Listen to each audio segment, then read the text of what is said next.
So, a frustrated teen started filling the potholes in his community by himself. There she is. There she is.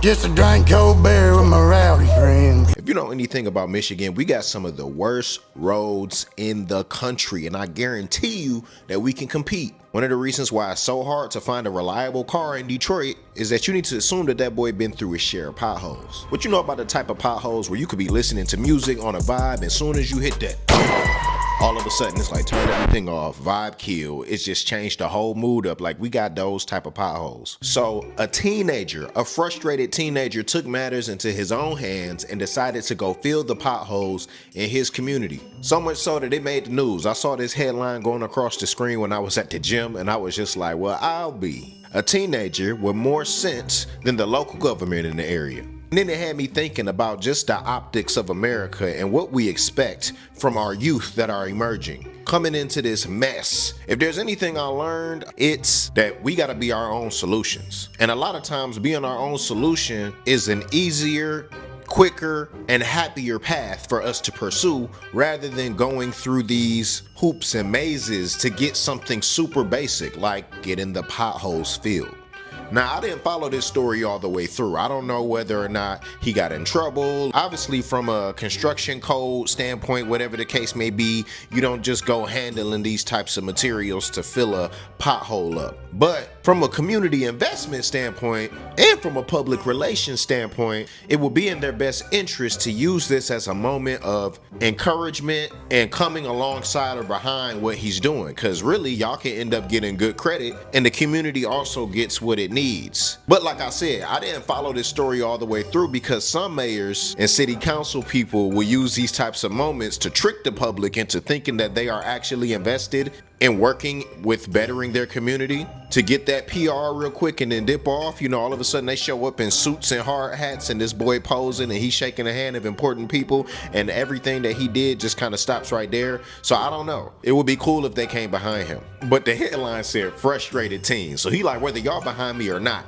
And that's the mindset that I think that this new generation and just everyone now needs to start getting used to. And that is being in a contributory community and actually creating our own systems to be self-sufficient, self-reliant. But the thing is, that requires not being selfish. Like, when I think about my neighborhood, I might as well just call it hood because I don't know my neighbors like that. And what am I gonna do in these day and times? Am I just gonna go knock on the door? Hey, like, nah, you don't know what you're doing when you do that. People are on edge. Just a whole bunch of weirdness going on as far as how we see each other and how people perceive their own safety.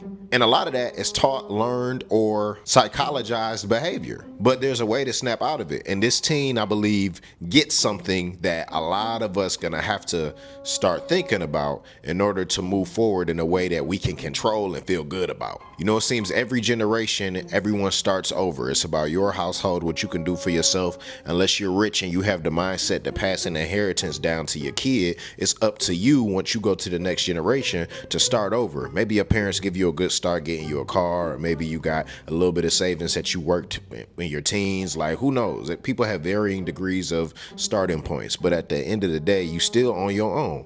And it's more value if you're able to see, like, yo, what if I live with 6 people that are my homies? You know, we have this mindset of how we're supposed to move throughout life. In a lot of ways, it hampers us from being able to get quicker access to the resources if we were to just work together and find systems and see a need and fill it and use that as leverage for ourselves to all benefit from one another and also reach our own individual goals. That's something that you can always do for yourself, but it takes taking initiative, much like this brave teen. And I want to shout him out because this is the type of fuel that's gonna allow us to be results oriented. There's so many better ways to just make something to where, like, I know we have harsh winters. I know there's all types of erosions and things that take place, but there are roads in Michigan that no matter what, it just seems like they don't get any potholes. They don't get any cracks. I don't know if it's that one road that has like the grooves in it all throughout the entire thing.